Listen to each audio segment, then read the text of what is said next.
La vie en trois lettres, le journal en trois titres sur Canal 3 Bénin. Mesdames, Messieurs, bonsoir. Voici le sommaire de cette édition. L'actualité nationale avec cet épiphénomène qui gagne beaucoup de nos communes. La désignation des nouveaux maires est devenue un véritable casse-tête pour les préfets. Même au sein des partis majoritaires, l'on peine à s'accorder sur la personne habilitée à briguer le poste de locataire de l'hôtel de ville.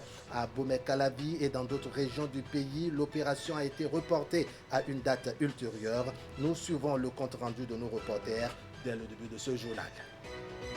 Et puis, les transports en commun ont effectivement repris ce mardi, comme l'a autorisé le gouvernement. Les responsables des compagnies concernées ont pris les mesures qu'il faut pour mettre les voyageurs à l'abri du coronavirus. Mais attention, tout ceci a un coût et c'est la grille tarifaire qui l'affiche. Nous ferons le constat de cette nouvelle donne avec notre équipe régionale basée à Paraguay. Économie enfin, avec ce déménagement du franc CFA à la monnaie éco, la France a cédé et cela suscite des réactions au sein des activistes de l'espace UOMOA. C'est visiblement du surplace aux yeux des panafricanistes très acerbes depuis l'annonce de la décision de Paris. La synthèse de leur réaction à suivre dans cette édition.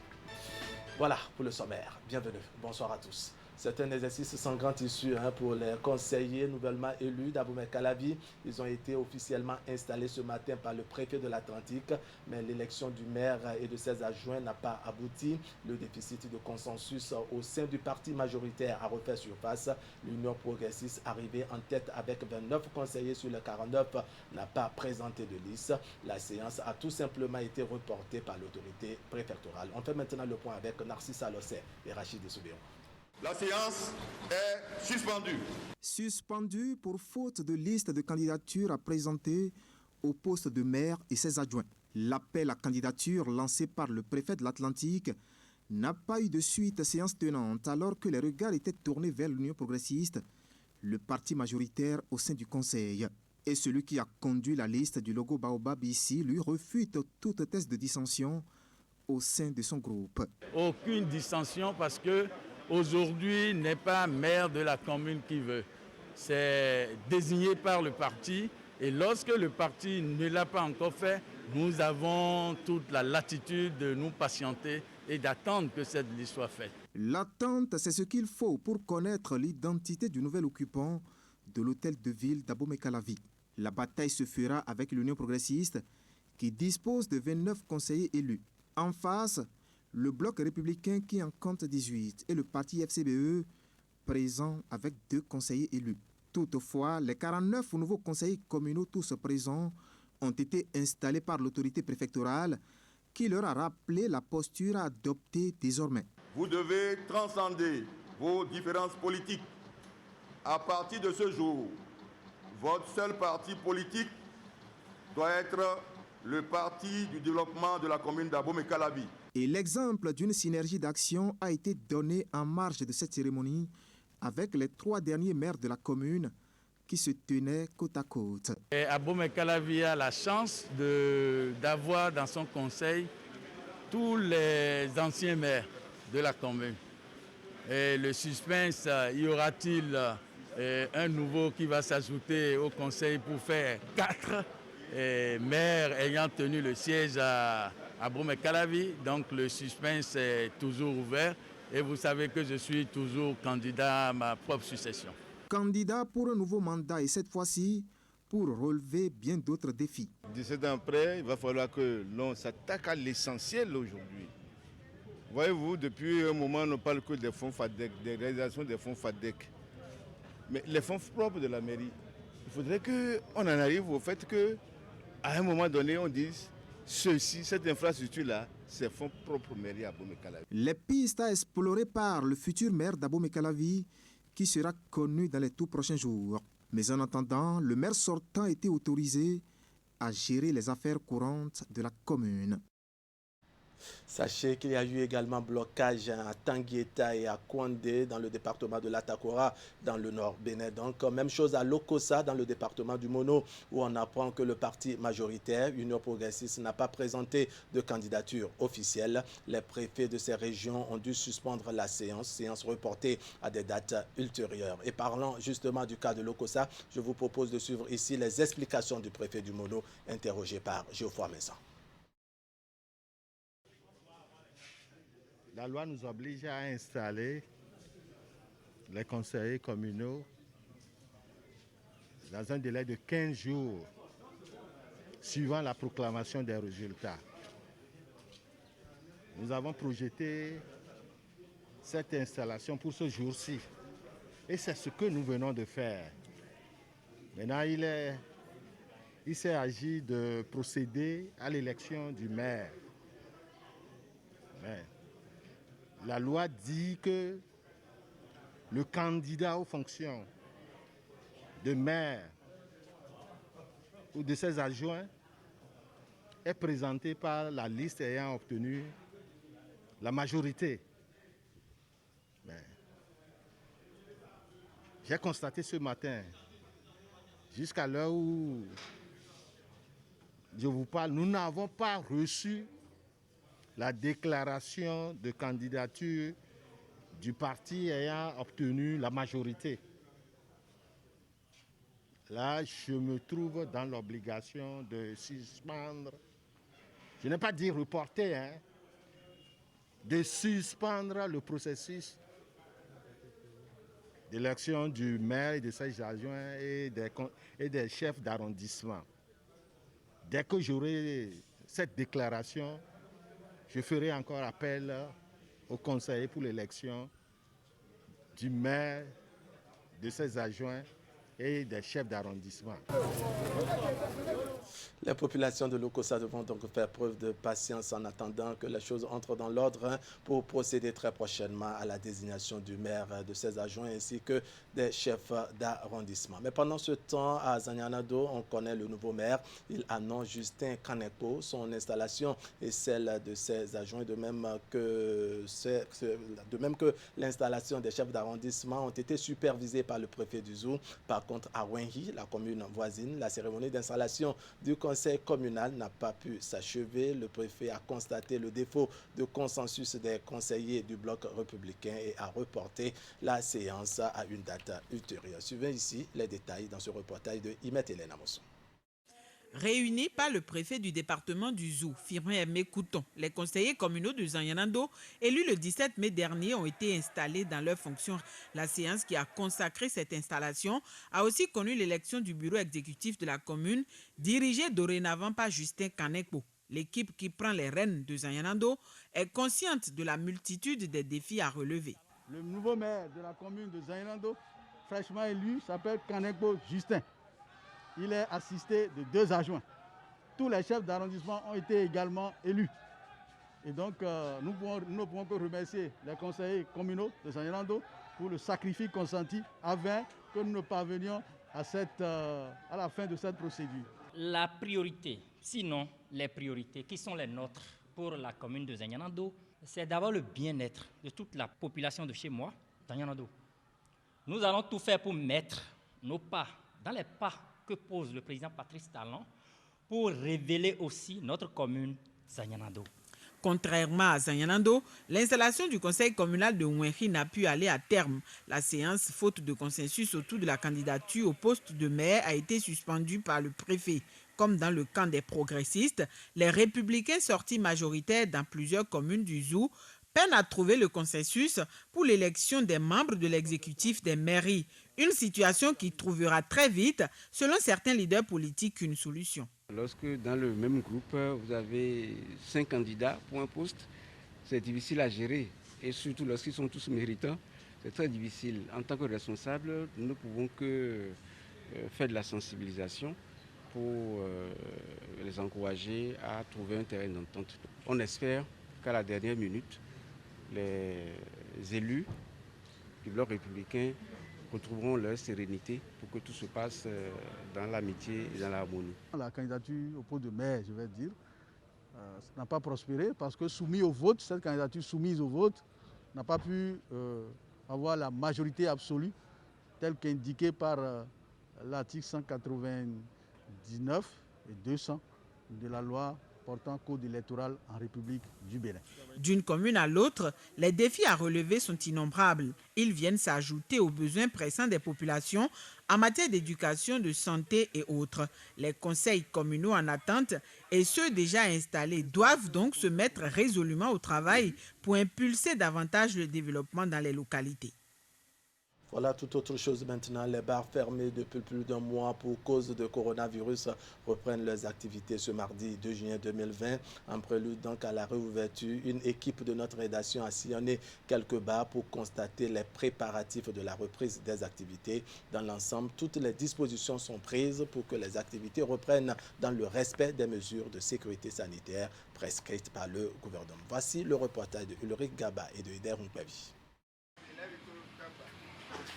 À 24 heures de la réouverture des bars, les promoteurs et leurs employés s'affairent pour réaménager l'espace d'accueil. Suite à la décision du Conseil des ministres du 27 mai 2020, les bars et autres lieux de grands rassemblements fermés pendant des mois pour éviter la propagation du Covid-19 peuvent à présent reprendre leurs activités. C'est un soulagement et une joie pour ces hommes et femmes qui vivent de ce secteur. C'est une joie pour tout un chacun de nous parce que en tant que promoteur, nous savons que c'est des investissements qu'on fait en matière de bar. Alors, nous avons manifesté notre joie et avons quand même décidé de suivre et de mieux recevoir cette décision du gouvernement. Sans vous mentir, c'est un sentiment de joie parce que nous avons compris que le gouvernement est conscient de ce que nous, promoteurs de bars, nous endurons. Et mieux, et ceux qui travaillent avec nous, c'est-à-dire nos gérants, les caissières, les serveuses et tout, et toutes ces personnes qui sont touchées par ces mesures restrictives consignées par le gouvernement, aujourd'hui, grâce à cette décision du Conseil des ministres dernier, honnêtement, nous sommes très heureux de revivre notre milieu commercial. Une joie totale parce que déjà le bar est resté fermé pendant très longtemps comme vous pouvez le dire. Et comme vous venez de le dire d'ailleurs, la poussière, tout le reste en pré-place, donc c'est une joie. Comme vous le remarquez, on est en plein ménage, on est en train de nettoyer tout pour que déjà tout à l'heure à 0 heure, on puisse vraiment s'amuser comme on aime le faire. Dans notre ronde pour constater les préparatifs liés à la reprise de leurs activités, nous sommes tombés sur un groupe de promoteurs de bars tous opérant dans la commune d'Abomey-Calavi.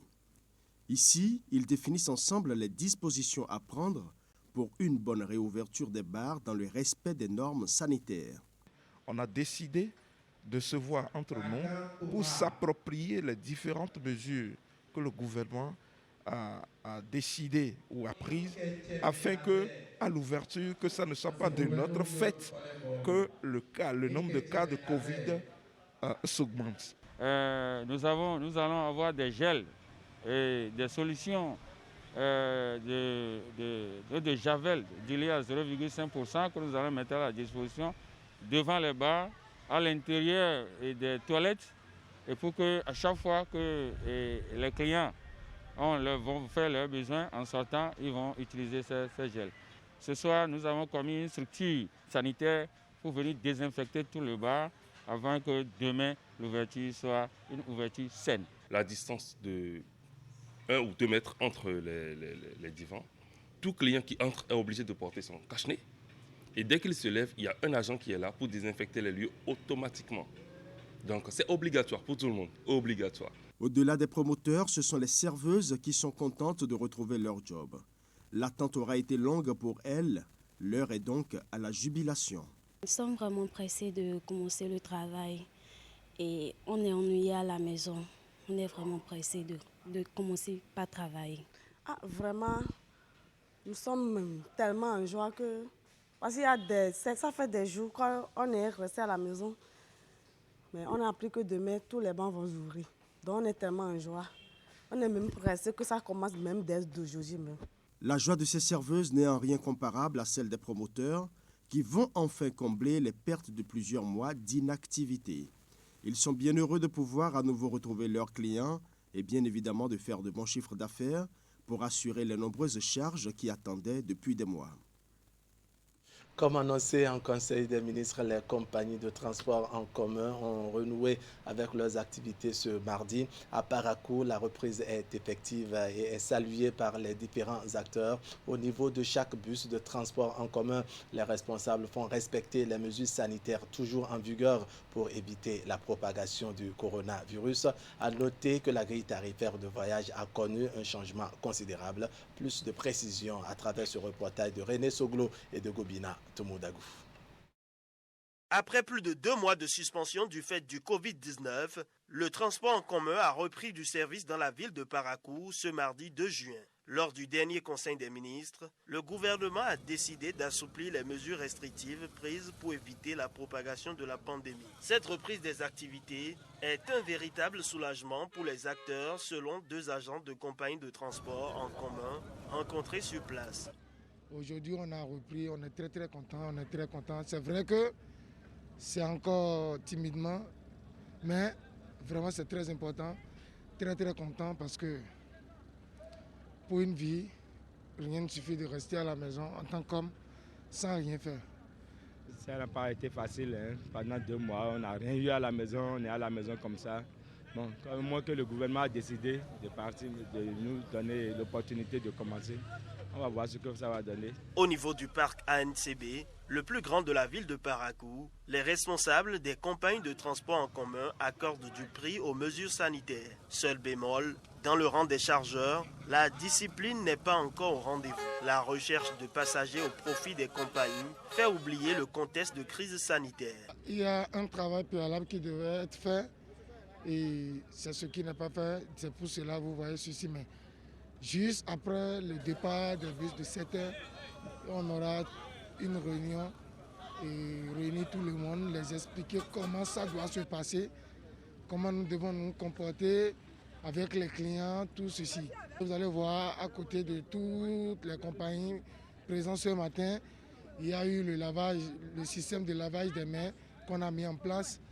Et même si vous devez rentrer dans un bus en désordre, on va vous faire descendre. De Parakou, pour se rendre à Cotonou, il faut débourser entre 9 et 12 000 francs CFA contre 7 000 au plus avant l'apparition du coronavirus. Mais aujourd'hui, l'essentiel pour le voyageur, c'est la reprise des activités des bus de transport en commun. Je suis très content parce que je suis bloqué ici à Parakou depuis le 22 mars. Je devrais repartir à Cotonou, mais compte tenu de l'arrêt du fonctionnement du transport en commun, j'étais obligé de rester jusqu'à ce jour. Donc, le prix, pour moi, c'est un coût, c'est un prix très astronomique. Je n'ai pas d'autre choix. À mon arrivée, j'ai constaté qu'il y a un changement. Au lieu de deux personnes par les 2 sièges, c'est une personne qui s'asseye. Et j'ai aussi constaté qu'il y a le système de lavage des mains et la distanciation d'1 mètre est respectée. Et presque tous les passagers ont leur cache-nez. Pendant ce temps, il faut préciser qu'au niveau des petits véhicules, les responsables syndicats s'activent pour revoir les tarifs en vigueur, ceci pour faire face à la nouvelle concurrence qui s'installe. De leur côté, les responsables des lieux de culte apprécient cette décision du gouvernement. Après plus d'1 mois de confinement, ils pourront à nouveau entrer en contact avec leurs fidèles et les frères et sœurs de même foi. Ils en profitent pour confier à nos reporters les mesures prises pour éviter la propagation du Covid-19. Plusieurs chefs de culte et responsables religieux se prononcent au micro Canal 3 Bénin de Ulrich Gaba et de Eder Moukbevi. On va les écouter. Un sentiment de joie, de véritable joie. Et je me sens très à l'aise de voir mes fidèles en train de reprendre les activités, de me voir moi-même en train de reprendre les activités. Donc le gouvernement a pris une très bonne initiative et il faut vraiment féliciter ce gouvernement-là. Je crois, nous, au niveau des temples, au niveau de nos églises, nous avons sensibilisé suffisamment les nôtres pour que chacun sache que les activités vont reprendre, mais avec beaucoup de précautions. La distanciation est une obligation. Le port de cache-nez est une obligation. Se laver les mains est une obligation. Et j'aurais souhaité même que, même si le Covid s'en allait, que se laver les mains là, qu'on garde ça là. pour l'éternité. Depuis longtemps que les lieux de culte, de manière générale, ont été fermés, ça ne faisait pas du tout le bonheur des adorateurs de Dieu. Alors la décision est venue à point et c'est très bien. Mais de manière particulière, j'allais ajouter que les mesures barrières qui ont été depuis lors signalées à tout le monde qui étaient en train d'être exécutées jusque-là, une fois que les lieux de culte, de manière générale, en particulier les mosquées, seront rouvertes, eh bien c'est le lieu encore de rappeler aux fidèles la mise en pratique de ces mesures de barrière-là. Le dispositif de lavage des mains, ensuite des gels à l'intérieur de la mosquée. Nous avons déjà informé les fidèles que chaque fidèle viendra avec son masque, ensuite avec son petit tapis de prière individuel. Nous avons déjà informé chaque fidèle. Dès que l'un pose son tapis, il laisse encore un emplacement d'un autre tapis et l'autre vient maintenant poser. Ça fait déjà la distance requise. Nous accueillons cette nouvelle avec joie parce que le Seigneur Jésus-Christ a dit que l'homme ne vivra pas de pain seulement, mais de toute la parole qui sort de la bouche de Dieu. Alors, l'Église est restée dans le confinement durant deux mois et le pain, c'est-à-dire la parole de Dieu que nous devons manger, on l'a mangé à la maison pendant 2 mois. Maintenant que c'est ouvert, on doit la manger avec nos frères en Christ.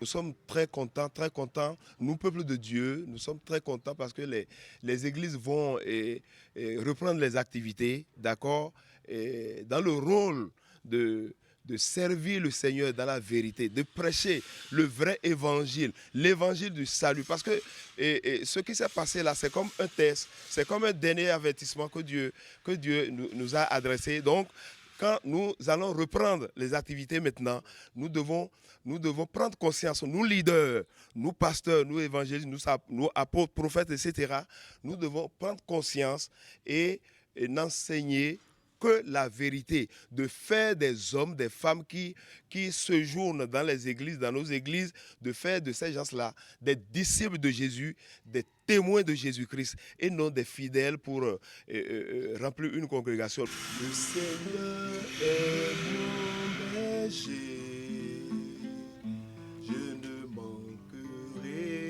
de Que la bénédiction soit. Célébrer le 7e dimanche après Pâques, la Pentecôte commémore la descente du Saint-Esprit sur les disciples du Christ. La fête a été cette année sobre pour cause du coronavirus. À Boycon et à Bomé, les fidèles ont communié avec Dieu et peuvent espérer les 7 dons de l'Esprit Saint liés à la Pentecôte. Suivons ici le reportage signé Imet Hélène Abousso et Georges Baudouin. Commémorer 50 jours après Pâques et le 10e jour qui succède l'ascension du Christ, la Pentecôte est une fête chrétienne d'envergure, une solennité qui célèbre l'effusion du Saint-Esprit. Promis aux disciples, lors de leur séparation d'avec le Christ, le Saint-Esprit descendit 10 jours plus tard sur les apôtres réunis dans un lieu appelé Cénacle.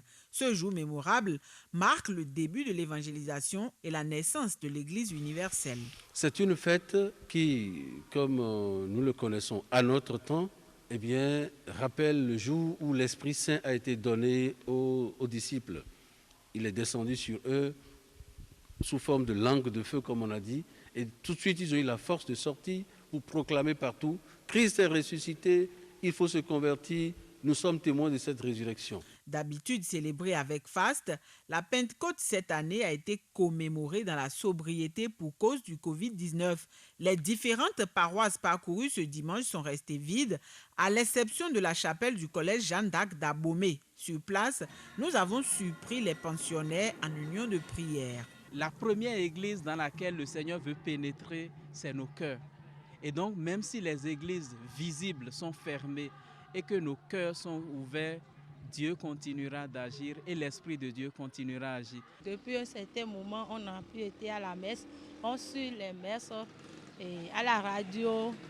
Mais aujourd'hui, la même chose s'est passée. On croyait qu'on va nous dire de venir à la messe, mais tel n'a pas été le cas. La descente du Saint-Esprit à la Pentecôte confère des privilèges à l'Église. L'homme de Dieu parle des 7 dons qui font de la communauté chrétienne un peuple consacré. La science, la piété, l'esprit de conseil, l'esprit de la crainte du Seigneur. L'esprit donne aussi la force, l'esprit donc d'intelligence, la lumière, le don de la sagesse. Le lundi de Pentecôte n'est pas liturgique et il n'a rien de religieux même en soi.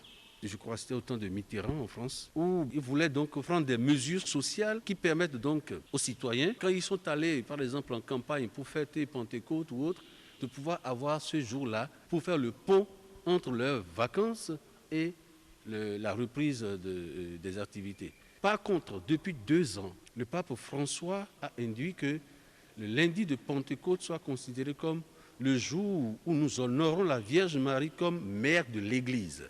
Avec la réouverture ce 2 juin des lieux de culte, les célébrations eucharistiques peuvent dorénavant reprendre.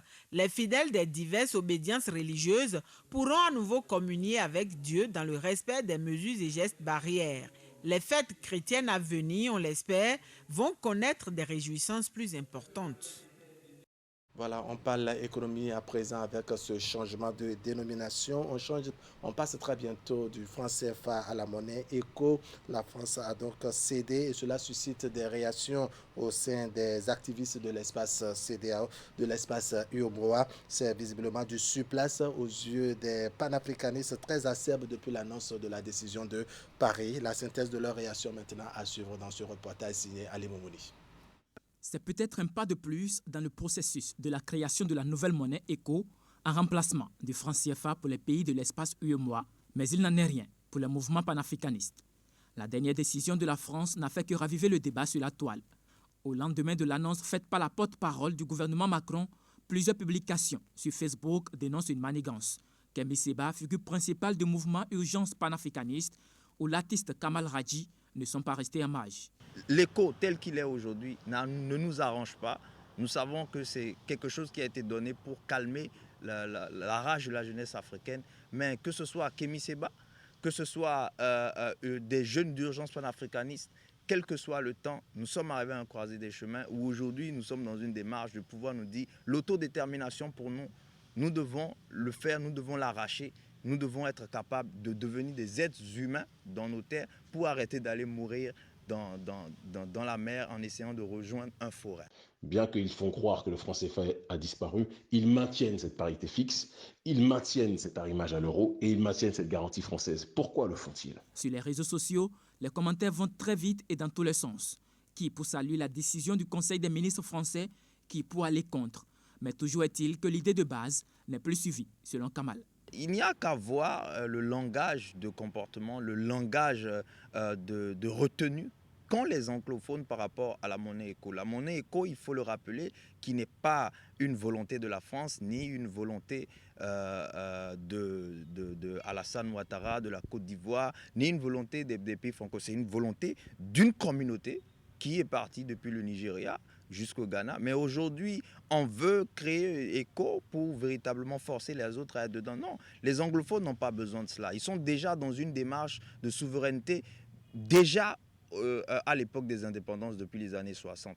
Le projet de la monnaie ECO est un projet initialement parlant extrêmement noble, qui provient des années 80 et qui était tombé en désuétude au milieu des années 80-90 parce que les dirigeants ne se sentaient pas forcément préoccupés par une urgence de le faire.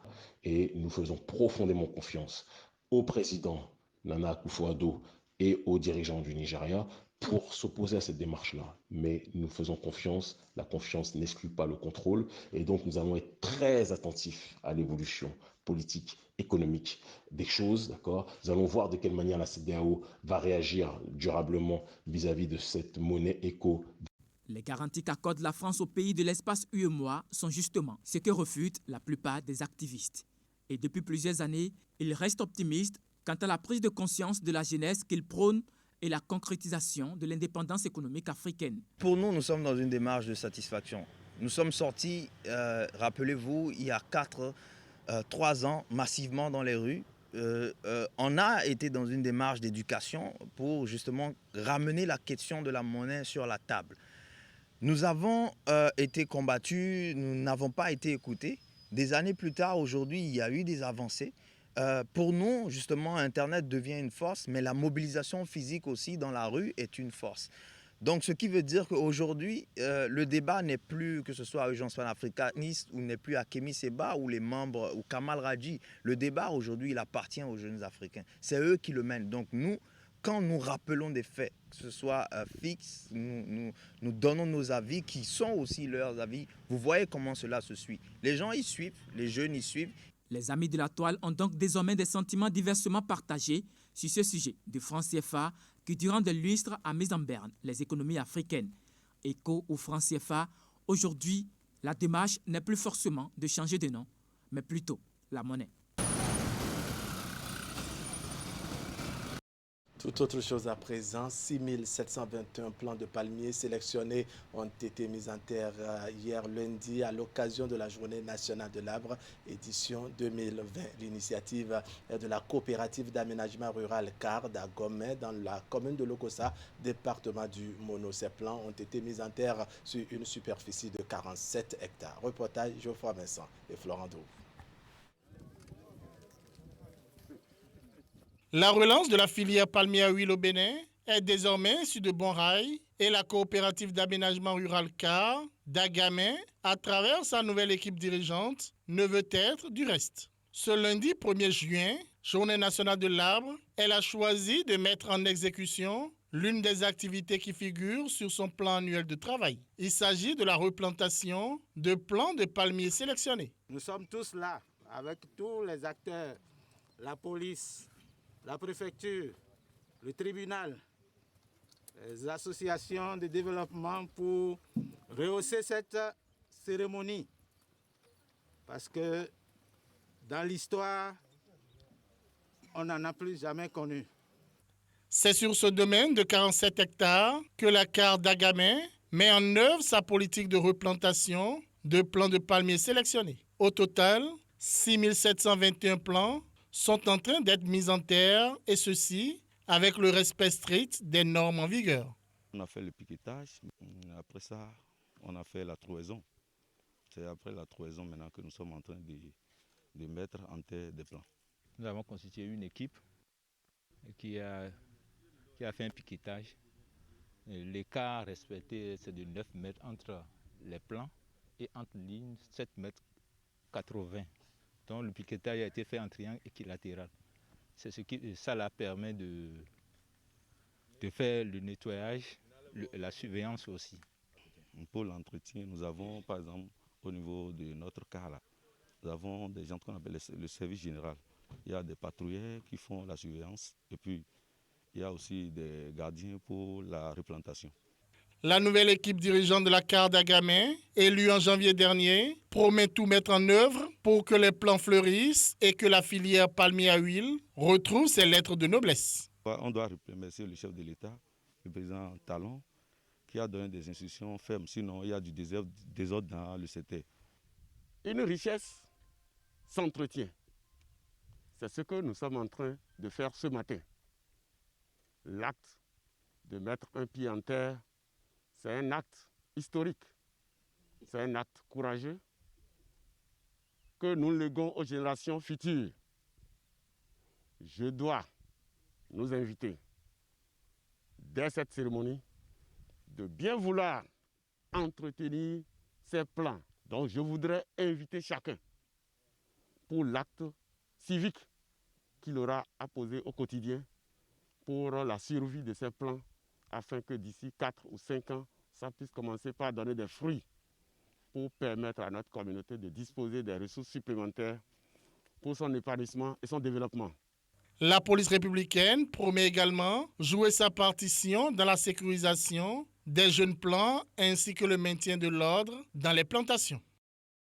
On va rester toujours dans le département du Mono et plus précisément au complexe scolaire d'Asségi, c'est dans la commune d'Atiémé où la journée nationale de l'arbre a été célébrée hier lundi. Cette journée a été présidée par le secrétaire général de la préfecture du Mono et aura permis de mettre en terre 850 plants. Le thème de la journée retenu, c'est l'arbre et conservation de la biodiversité pour une économie verte durable. La journée d'hier donc a permis également de procéder au lancement de la campagne nationale de reboisement. On retrouve Geoffroy Messon.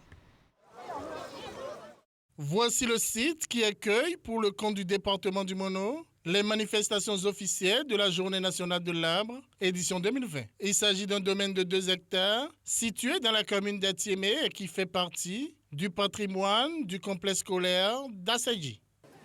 Par décret numéro 85-291 du 2 juillet 1985, l'État béninois a institué la Journée nationale de l'arbre. Donc depuis 1985 jusqu'à aujourd'hui, nous célébrons chaque année cette journée couplée avec la campagne nationale de reboisement. Sous la conduite du secrétaire général de la préfecture du Mono, environ 850 plants ont été mis en terre durant cette matinée du 1er juin 2020. Je voudrais demander que les comités locaux, comme quelqu'un l'a souligné, qui ont été mis en place, nous aident à protéger ces arbres. Il ne suffit pas de planter les arbres. Il faut les protéger, il faut les conserver. C'est dans cette conservation que nous allons régler tous les problèmes que j'ai évoqués supra. C'est dans cette conservation que nous allons conserver la biodiversité. C'est dans cette protection que nous allons promouvoir également l'économie verte. Cette édition 2020 de la Journée nationale de l'arbre est placée sous le thème « Arbre et conservation de la biodiversité pour une économie verte durable ». Elle sert également de lancement à la campagne nationale de reboisement. Depuis la session au pouvoir en 2016 du président Talon, il y a eu des initiatives pour encourager le reboisement. Ici, on est sur un site communal. Mais il y a des initiatives à travers le programme de reboisement intensif où on promet le reboisement individuel. Ça veut dire aujourd'hui, c'est des gens de domaines, s'ils font l'effort de reboiser ces domaines-là, il y a des prix qui sont offerts à ces planteurs privés-là. C'est l'occasion d'inviter la population à cela. C'est l'occasion d'inviter aussi la mairie à avoir un domaine pour la commune. Parce que le projet forêt classée qui a au projet d'accompagner les communes des départements du Mono et du Poufo pour reboiser d'ici l'an 2023 près de 100 hectares. Les communes de Fouillagbe et de Lokossa ont déjà une longueur d'avance sur les autres communes. Autorités à divers niveaux, apprenants, enseignants et parents d'élèves, chaque acteur du système éducatif présent s'est engagé pour la pérennité des plans. L'arbre, c'est la vie. Je dois le plus de vie. Je dois le protéger. Je dois le conserver. Je dois l'entretenir. L'arbre, c'est la vie. L'arbre, c'est la vie. Je dois le protéger. Je dois le conserver. Je dois l'entretenir. Qu'est-ce que c'est bien rythmé chez ces apprenants du département du Mono, précisément dans la commune d'Atiémé. On change maintenant de destination. Nous allons maintenant à Abomey où le 1er juin, sinon la 36e journée nationale de l'arbre a été effective. Il faut dire que autorités politico-administratives et agents des eaux et forêts ont mis en terre 2500 plants sur le site des palais royaux. On voit tout cela maintenant avec Imet Edel Amoussou et Georges Vaudounon. Pour la 36e fois, le Bénin célèbre la Journée nationale de l'arbre. Dans le département du Zou, c'est le site des palais royaux d'Abomey qui a accueilli l'événement, aux côtés des éléments des eaux et forêts. Autorités départementales, communales et politico-administratives ont effectué le geste utile conformément à une technicité enseignée. Les arbres mis en terre vont offrir de nouveaux avantages aux populations. Nous allons mettre tout à l'heure en terre 2500 plants. Déjà 5 ans après, nous allons commencer par récolter les fruits. Les plants qui sont installés pour le compte de bénéficiaires qui sont connus, soit les administrations, soit les centres sociaux communautaires, soit des particuliers. Et donc, il leur revient de protéger, d'entretenir ces plants, histoire de leur permettre de croître librement et d'assurer leur fonction écologique. Ce geste de mise en terre que nous allons effectuer tout à l'heure ne va pas se limiter ici, parce qu'au retour de chacun d'ici, vous allez continuer cette action-là. Vous allez exhorter les parents, les amis à faire de même pour que nous ayons d'ici à là un Bénin tout vert. Pour cette édition 2020, 2500 plants de Kaya, de Seiba, de Terminalia Superba, de Tech et de Milena ont été mis en terre. La campagne de reboisement ainsi lancée est placée sous le terme « Arbre et conservation de la biodiversité pour une économie verte durable ». À travers ce thème, les autorités veulent mettre en exergue la biodiversité et la nécessité pour les populations de mettre en valeur les ressources forestières.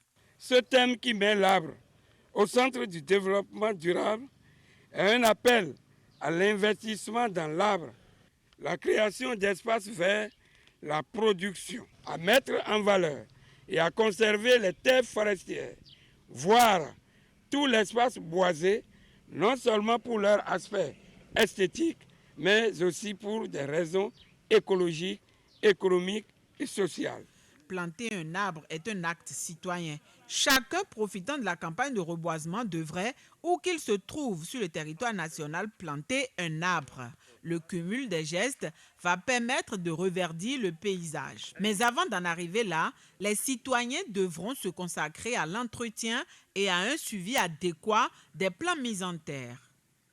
Plaise le ciel que vos conseils ne soient pas tombés dans les oreilles de sourds. Mesdames, Messieurs, ce serait tout pour cette édition. Merci de nous avoir suivis. L'information continue sur Canal 3 Bénin. On va se retrouver demain à 19h30 pour partager le reste de l'actualité. Mais comme d'habitude, très tôt sur Actu Matin, on va feuilleter ensemble les parutions du jour. Allez, portez-vous bien.